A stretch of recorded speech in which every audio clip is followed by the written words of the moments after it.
Nous allons passer Background. au background. Je vous rappelle les règles du background. Non, d'ailleurs, je vous rappelle dans un premier temps que le 808 Mob est en live tous les mercredis à partir de 21h sur la chaîne Twitch du 808 Mob. Et les règles du background, c'est celle-ci. Sengan va nous décrire un artiste ou un morceau en prenant des détails le plus loin possible de l'artiste. Et plus il va nous en donner, plus il va se rapprocher de l'artiste pour que ça nous donne quelque chose de plus en plus précis et qu'on finisse par trouver. Est-ce que j'ai bien résumé les règles ? Ouais, t'as bien. Pas tous en même temps, merci. Non, si t'as bien résumé les règles. Ok, je vais commencer avec un rappeur du coup pour le background.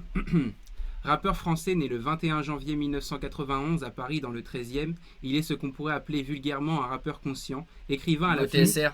Non. Infinite. Non. Écrivain à la plume de Nice. Écrivain à la plume aiguisée connu pour ses freestyles légendaires sur Skyrock. Nekfeu, je l'ai dit avant. Non. Légendaire sur Skyrock, Oxmo, c'est avant 91. Ouais, de ouf. Sur Skyrock, arrachant les émotions les plus vives à Gizmo. n'importe qui. Gizmo, ouais. Gizmo, il est né à Paris. Ouais. Gizmo est né à Paris. Wesh la zone, bien. Ok, ouais, ça va vite. Donc un point pour Lucas. Un point pour Lucas. T'en as combien en passage? J'en ai 5 et c'est soit des sons, soit des artistes. Donc il faut que tu me dises avant. Donc oui, je l'ai dit là. Donc là, du coup, on va passer à une chanson. Donc, chanson sortie le 2 mars 2018. Elle devient immédiatement un hit mondial. Non. Puisqu'elle se retrouve en première position du top Hot 100, Billboard US et 8ème du classement en France. La chanson est certifiée 4 fois disque de platine aux États-Unis. Comment? Seven Rings. Non. Et platine en France. Pour ce hit, le rappeur a fait sampler le klaxon de sa BMW, ce qui lui a donné un son très reconnaissable et faisant son succès. Putain, ce hit aux allures de son de club parle d'une histoire d'amour qui tourne mal et de l'envie de se suicider. La chanson rencontrera un encore plus large succès. C'est succès. XXXTentacion Suicide. C'est Moonlight, non? Non. C'est plus large succès. Sunlight, non. Et sera une. C'est presque ça. C'est Hein. point d'interrogation là. Bah, c'est donnez-moi le nom du titre. Parce que là, il y a l'artiste. C'est Sad. Non, c'est pas. Sad. C'est Sad. Voilà. Ouais, mais j'avais la pochette. Ah, mais moi, c'est le truc de la BM. Je vois. Moi, c'est le truc de la BM qui t'a m'a fait. Ouais. ça. Ouais, c'est une vraie anecdote Je ce savais pas truc. qu'il avait samplé Et ben son si. alarme de voiture. Si, bah, c'est un truc de ouf. Non, c'est pas Jocelyn Floride du coup. Ouais. Bon, du coup, ça fait 2 pour Lucas. Ok. On va passer du coup. Ah putain, quand t'as dit directement première position. Bah en vrai, j'ai tort parce qu'il a mis du temps avant d'arriver en première position. Donc, enfin là, ça va être un rappeur. Né le 6 juillet 1975, il est un rappeur, producteur de musique, acteur et homme d'affaires. Dre. Non. Il grandit dans un climat plus que délicat puisque sa mère lui donne naissance alors qu'elle n'a que 15 ans et pour survivre, et pour survivre, elle se met à vendre du crack en parallèle de devoir éduquer son fils jusqu'au jour où elle se fait assassiner à 23 ans dans un incendie. 50 Cent, ouais. Aïe. Et vraie histoire. Bah, je connaissais un peu l'histoire, mais genre, tu vois, à l'écrire, quand je l'ai écrit sur le papier, tu vois, genre, c'est hardcore ce qu'il dit sa vie. Parce que, genre, je continue, l'histoire de l'incendie, puis après, quand lui, il se met à vendre du crack et qu'il se fait tirer 9 balles devant le domicile de sa grand-mère et tout, genre, et qu'après. Reproduction sociale. En sortant de prison. Ouais, en sortant, c'est un truc de ouf. Bah, il s'en est bien sorti. Bon, là, ça va être une chanson, du coup, ça fait 2-1 pour Lucas, et tout est jouable. Chanson de rap francophone sortie en 2016. Cette musique fait un carton et participe à la création du personnage du rappeur en question. Malheureusement, ce single sera retiré des plateformes pour des raisons de droit. Damso. Ouais, 2-2, aïe, c'est chaud. C'est chaud de ouf. Ah, c'est chaud de ouf. Personne n'a rien dans le chat. Ah putain, bon, et la dernière, les gars. En vrai, je pense qu'il y a moyen de trouver très très vite. Il y a moyen de trouver très très vite, c'est un rappeur. Né le 8 juin 1977 à Atlanta en Géorgie, est un rappeur, producteur et designer américain originaire de l'Illinois. Non, originaire de l'Illinois. Il commence sa carrière en tant que compositeur en 2001. Aucun des deux, et se fait assez vite remarquer par un rappeur très connu le prenant sous son aile. Ah, Kanye West. Oh là là, la remontada de Sina. En vrai, je pense que ce qui a été dur, c'est parce que j'ai dit qu'il est né à Atlanta en Géorgie. Et on est tous dans notre tête qu'il vient de Chicago, mais il est né à Atlanta en Géorgie. Moi, ça et du coup, j'ai fait exprès de placer ça comme ça. Sinon, vous auriez trouvé direct un mec qui vient de Chicago, qui fait. N'empêche, Kanye, il est d'Atlanta. Il est né à Atlanta. Enfin, il est né à Atlanta, mais il est à la rue de Chicago. Ouais. Bah après, Chicago, c'est pas forcément plus calme. Non, sûrement pas. Voilà, putain, ouais. Le chat, j'ai rien vu, hein. Sina qui fait la remontada. 1-0. Oh là là. Et en vrai, je kiffe ce jeu à chat, faire. Est-ce qu'il y a des gens qui sont pas sub dans le chat? Parce qu'à la base, on voulait offrir un sub par émission, mais comme on n'est pas beaucoup encore pour l'instant, à part TomTomJ et El Crépio 3, et Roscoe aussi. Ouais, c'est Roscoe Roscoe qui est peut-être pas... on peut lâcher un sub ce soir encore. Voilà, on verra. Ok, j'adore verra. ce jeu, putain. Et franchement, je kiffe le faire parce que genre j'apprends là les trucs sur les rappeurs, genre leur vie, elle est incroyable à certains. 50 c'est quelque chose. 50, c'est incroyable.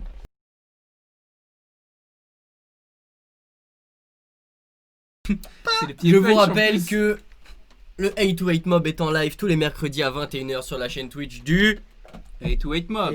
Merci de pas être dedans.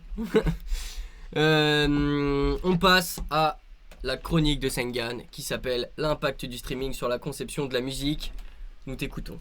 Bon les gars, il y a 2 semaines on avait parlé de la consommation de la musique depuis l'arrivée du streaming et on avait conclu que genre ça avait pas mal changé le marché et la façon de consommer parce que genre pour 10 € de streaming par mois t'as accès à tous les albums là où avant t'étais obligé d'acheter un disque physique et du coup t'avais que celui-là à saigner en gros. Même d'ailleurs gratuitement sur un PC t'as accès à toute la musique du monde maintenant avec des pubs.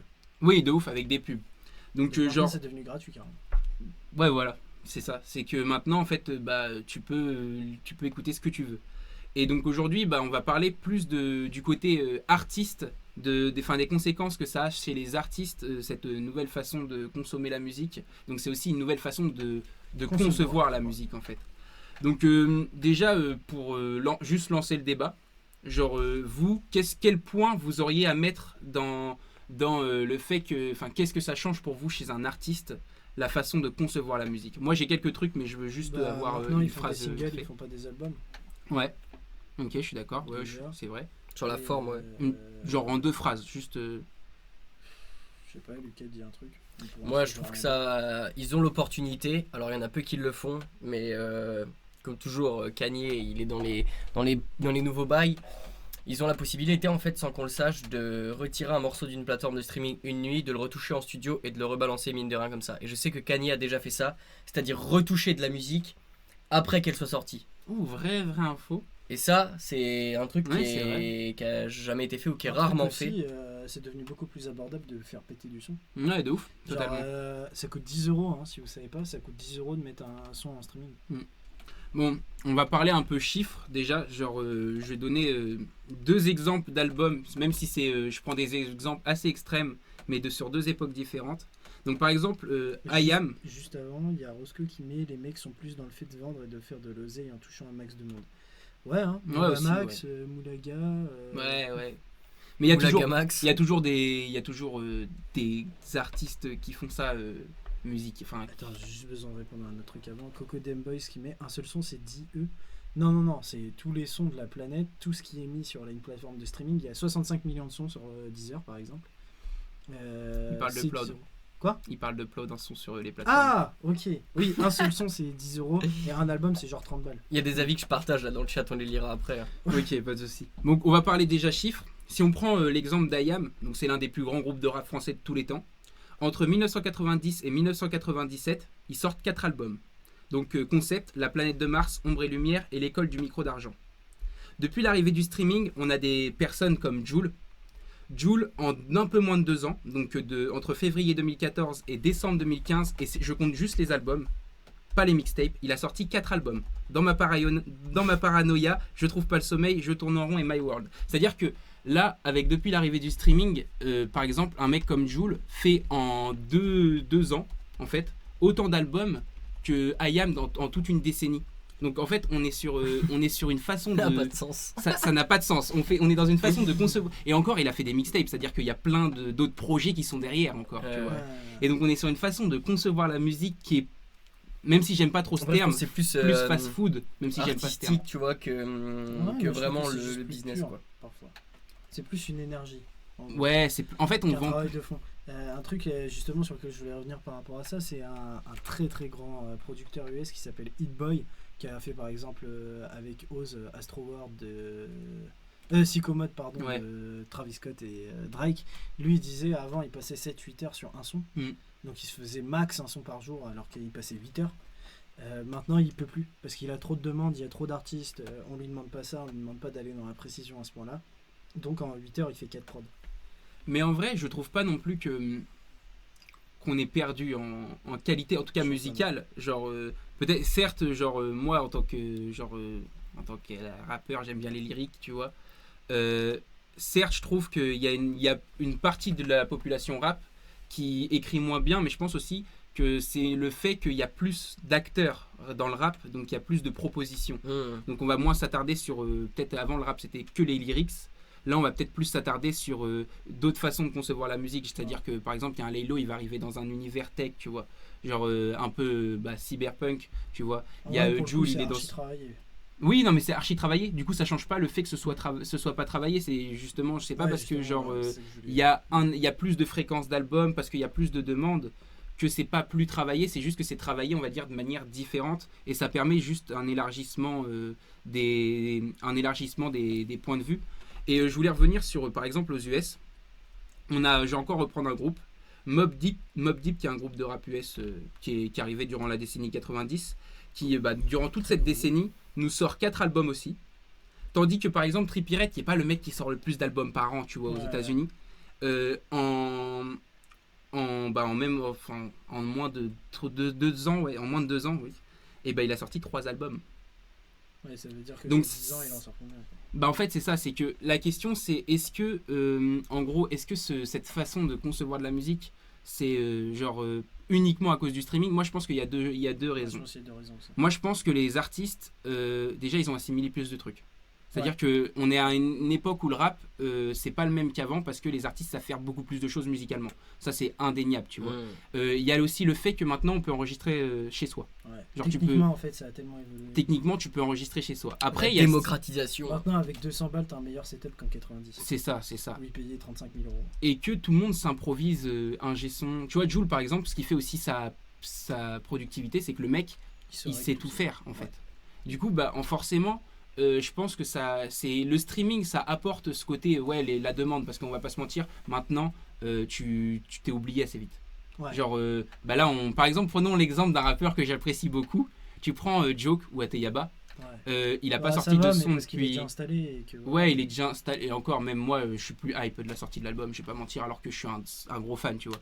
Mais genre ça fait 6 ans qu'on attend son album, tu vois. C'est trop. Le mec est parti de, parce que en 6 ans il s'est passé beaucoup de choses. Genre la carrière d'un rappeur c'est plus la même chose. En 6 ans il y a la trappe qui s'est installée. C'est ça, c'est qu'en la trappe s'est installée, elle a eu le temps d'évoluer en pop. Elle a eu le temps de repartir et de revenir et de prendre de la drill, et la drill est tout de ouf, tu vois. C'est qu'en 6 ans, et puis même genre par rapport au statut d'un rappeur, en 6 ans il est passé de jeune rappeur à en devenir, tu vois, avec quel futur d'entre les mains, à rappeur déjà installé. C'est comment dire, c'est plus jeune, tu vois, c'est plus jeune, le nouvel arrivant, tu vois. Je veux dire, il y a Damso qui est arrivé, il y a Vald, il y a Laylo récemment, il y a beaucoup de gens qui sont venus en 6 ans. Et il y a Jul qui est arrivé, tu vois. Je veux dire, c'est Jul il était déjà là, mais tranquille, il était au début. Ouais, mais je veux dire, voilà, tu vois, il était au début. Je veux dire, Jul là maintenant, Jul il a eu le temps de faire toute sa carrière limite, tu vois. Maes, il y a beaucoup de noms. Donc déjà, je pense que ça c'est un point à noter. Ensuite, je trouve, je vais juste placer ça comme ça, en une phrase, je trouve que le streaming ouvre des portes. Qu'est-ce que vous en pensez? Ouais, moi je suis d'accord avec toi. Moi c'est le truc, le move que j'ai placé tout à l'heure que Kanye a fait là. En vrai c'est ouf ce que ça change de pouvoir vendre un album, dire voilà, présenter son travail aux gens, dire... Après sur la version physique il peut rien changer. Non, sur la version physique il peut rien changer, mais on parle du streaming. On parle du streaming. C'est-à-dire que genre sur les singles ça fonctionne. Sur les singles où t'as pas encore... c'est sûr. Ouais, mais du coup c'est pas forcément les singles qui va retoucher. Tu vas pas retoucher ton morceau qui... Tu peux pas retoucher un morceau dans l'album. Tu vas pas retoucher un morceau qui est déjà en train de passer en radio, que tout le monde aime, ça a pas de sens, tu vois. Mais par contre, si toi quand tu réécoutes, je sais pas, 2 semaines plus tard ton album, tu dis putain ça par contre, à ce moment là dans l'album ça apporterait vraiment un truc que je sais pas, on monte les voix de gospel qui sont en fond, j'en sais rien et tout, paf tu retires ton Somore 4 heures. Je crois pas que tu puisses. Si tu peux. Non parce que quand t'uploades l'album en entier. Je te dis que tu peux. Je dis que Kanye l'a fait. Mais non, mais comment ils font quand ils ramènent, quand ils mettent des sons bonus? Les sons bonus, ils les ajoutent comme deuxième album. Tu remarqueras, c'est ajouté en CD2. Ok, d'accord. Ou alors ça veut dire qu'il retire l'album en entier, il le remet en entier. Ok. Peut-être ça. Enfin, bref, tu peux faire des modifications. Je pense qu'il n'y a pas que ça. Il y a aussi le fait que, nous on l'a dit, on en a parlé la semaine dernière, il y a 2 semaines, c'est qu'on disait que genre, il y a maintenant quand t'as le streaming et que t'as accès à plein d'albums, et tu peux te permettre d'écouter plusieurs styles musicaux, tu peux te permettre d'écouter plusieurs choses en fait. Et du coup déjà les artistes, s'ils veulent perdurer, ils peuvent pas se permettre de se ressembler déjà d'une part musicalement, ils doivent essayer d'avoir leur truc. Et je pense que genre ça permet aux artistes des artistes qui devraient pas émerger, qui émergent. Je prends par exemple la génération SoundCloud qui est arrivée genre courant 2016, tu vois. La génération SoundCloud, ils sortent tout droit des enfers, genre littéralement, tu vois. Justement, par rapport à la génération SoundCloud, tu peux faire un album test. Ouais. Genre, t'as le droit de te rater sur un album. Ouais, de ouf. Quand t'es un artiste installé. Avant, tu pensais pendant 3 ans, tu pouvais pas faire un truc qui allait décevoir les gens. Donc en vrai, tu pouvais pas trop prendre de risques. Ouais, voilà. Ouais, de ouf, tu peux faire des albums test et genre, du coup, il y a toute une génération de mecs qui sont arrivés et qui juste ont testé des trucs qui, aux premiers abords, ont aucun sens, tu vois, quand je veux dire, quand tu vois des mecs qui se ramènent et qui mettent du rock dans le rap, on a de l'emo rap, on a du rock, du rap rock, on a d'ailleurs, il y a un album qui sort qui s'appelle Emo Drill, là, qui a checké, on reparlera de ça, je pense, la semaine prochaine, mais... Il y a un cool album qui va sortir avec Lala et Ace, etc. Ouais, oui, j'en ai entendu parler. Ouais, c'est une compile. Et du coup, on a ça, on a du rap country, on a plein de choses qui arrivent. Et du coup, je me dis qu'en même temps, ça permet de pousser la créativité des artistes au max. Et par exemple, quand tu prends un A$AP Rocky, il a un album qui s'appelle Testing. Et il y en a beaucoup, je sais, qui n'ont pas forcément aimé Testing. Parce que A$AP Rocky, dans cet album, c'est juste, il teste des flows. Genre, il te teste plein de choses. Attends, c'est lequel? C'est le dernier qui est sorti. Avec Praise the Lord. Ouais. Non, c'est avec Praise the Lord. Alors. Non, c'est le dernier. LSD, c'est dans. Non, LSD, c'est dans celui d'avant. Oui, c'est celui d'avant. Et donc, forcément, tu te permets de faire beaucoup plus de choses. Et en tant qu'artiste, je pense que ça t'ouvre des portes. Et tu te dis, par exemple, quand t'as un Kanye West et que tu te dis, vas-y, je vais faire un album gospel que nous on kiffe ou qu'on kiffe pas, et ça, tu pouvais pas forcément te le permettre il y a quelques années. Et c'est uniquement parce que tu peux te permettre de sortir un album tous les ans. Et au pire, si tu fais un album de merde dans un an, les gens ils auront oublié. Parce qu'il y a quand même ce côté fast-food. Et que en même temps, ton objectif, c'est juste de vendre, donc trouver la recette originale. Ouais, et je trouve aussi que... Codem Boys qui met Testing, album incroyable. Ouais, je suis d'accord. Je trouve que de plus en plus aussi avec l'arrivée du streaming, on a... les albums doivent répondre à une sorte de cahier des charges dans lequel tu as ton hit, tu as ton morceau rap, tu as ton morceau où tu pars dans tes envolées lyriques, de plus en plus, les albums, ça devient des espèces de menus qui doivent remplir des cahiers des charges, j'ai l'impression. Je sais pas, comme si ils cherchaient une formule. C'était quoi la formule streaming pour que l'album marche le mieux? Genre, faut que t'aies le morceau que tout le monde va penser qu'en fait c'est son morceau à lui, Tsum Tsum, tu vois, où c'est un peu love, un peu doux et tout. Et t'as le morceau hit qui va être partagé par tout le monde, t'as le gros morceau rap, je sais pas. Je trouve que je suis d'accord avec toi. On forme moins des albums qui ont des textures et plus que des palettes en fait. Parce que si tu crées une palette, si ton album en fait c'est une palette de morceaux et de tout ce que tu es capable de faire, que tout le monde y trouve un peu son compte, tu vois, c'est bien et ça fait tourner en streaming en fait, tu vois, si tout le monde stream et que tout le monde a un morceau différent, c'est cool à streamer. Ça ouvre les autres sons ça peut aussi. Ouais, ça peut. Les sons se promeuvent entre eux. Mais du coup, il y a moins, par exemple, ce qu'on aurait pu retrouver chez le combat continu d'Ideal J, où l'album il met 1000 ans à se développer, tu vois, t'as vraiment un long truc qui vient, tout est fait dans la même texture, mais à chaque fois on apporte des couches, on modifie des formes, tu vois. C'est très visuel la manière dont je parle, mais je pense que vous comprenez. Justement, apparemment, Emo Drill au passage, il est sorti le 10 juillet. Ah ouais? Ouais! Faudrait que j'aille écouter du coup. Avec le petit by the way à la fin. Et du coup, pour revenir à ce que tu dis, Lucas, genre, ouais, il y a un format fast-food, on va dire, du coup, tu choisis ton menu, etc. Mais je trouve que ça n'empêche pas de faire des albums concept. Ah non, on voit que SCH, il le fait très bien.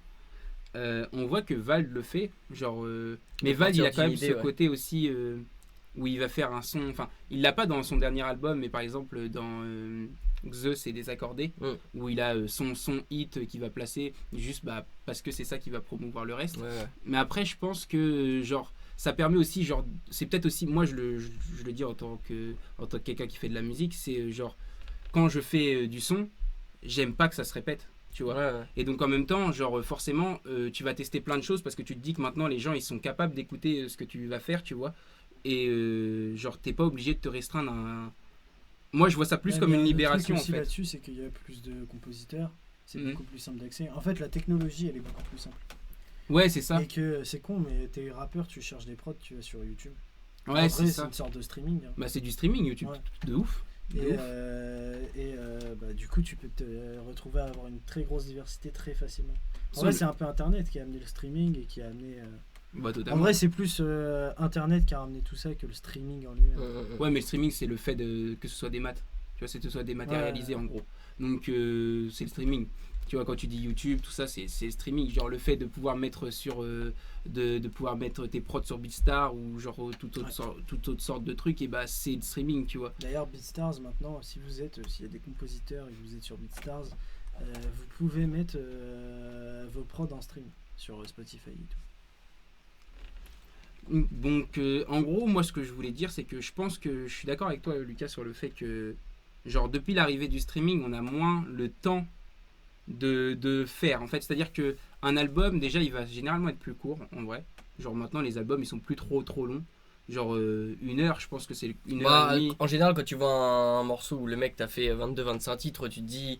C'est compliqué que j'aille jusqu'au bout. Bah, parce qu'il y a tellement de trucs qui sortent. J'ai l'exemple de Jossman, là, tu vois, sur le dernier album.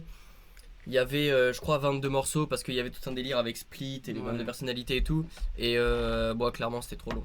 Et puis c'était assez redondant. Genre, moi, c'était assez redondant, quoi. Mais ouais, tu peux pas te permettre de faire un projet aussi long. Après, Niro, il nous a montré que si. Niro, il l'a découpé. Ouais, il l'a découpé, bah c'est ça le truc, tu vois. Mais tu peux pas te permettre de faire un projet aussi long parce que tout le monde sort et du coup tu te mets. Déjà t'es confronté à plein de mecs et si ton son qui va péter il est au milieu de tous ces gars, et bah c'est con, tu vois. Tu rivalises pas. Mais après, moi je vois ça un peu comme une libération en vrai, le streaming, parce que genre. C'est ce qui permet au rap, je pense, de continuer. C'est ce qui va permettre à un mec comme Sengen de pouvoir péter depuis une chambre. Ouais, voilà, c'est ça, de ouf. Tu vois. Et puis même ça permet au rap de survivre. Je pense que si on était resté dans cette boucle de rap en gros de physique, tu vois, le rap il serait mort. Il faut savoir que ça a quand même sauvé le rap parce que en 2003-2004 il y a eu le début des téléchargements illégaux et le physique a commencé à baisser à fond parce que les mecs ils pouvaient mettre ça sur des baladeurs, enfin 15 fois plus simple que que de t'acheter une voiture pour écouter ou te balader avec un caisson pour écouter ta musique. Ghetto Blaster. Et ça a fait que le rap a commencé à couler et disons que ça fait 2 ans que le rap est rentable, entre guillemets. Je sais plus c'était qui disait ça, c'était un mec de chez Believe qui disait ça, que ça faisait 2 ans que le rap était rentable parce que avant ça en fait ils avaient plus de revenus. Ah ouais. Et on va pas se mentir, le rap c'était un peu une musique pour les quartiers, pour les jeunes aussi, pour les jeunes aussi.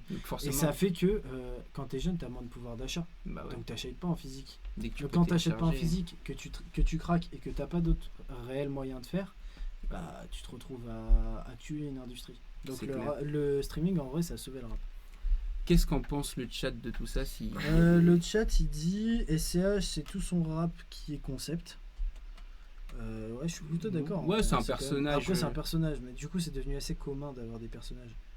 Ouais, mais SCH l'amène à un niveau quand même qui est. De toute façon, SCH, c'est un truc de ouf. C'est devenu accessible pour tout le monde et n'importe où. Ouais, ça, je suis complètement d'accord. Ouais, c'est vrai que ça a ouvert le rap. Parce que tu peux être en Auvergne et sortir un banger à Atlanta. Ouais, c'est ça, ouais. Et Filtré Épicé qui nous dit qu'il est d'accord avec nous dans l'ensemble. Ok, d'accord. Si vous avez d'autres trucs à dire d'ailleurs là-dessus, n'hésitez pas. On vous lira et on garde de toute façon 5 minutes à la fin pour en rediscuter. On passe au prochain jeu.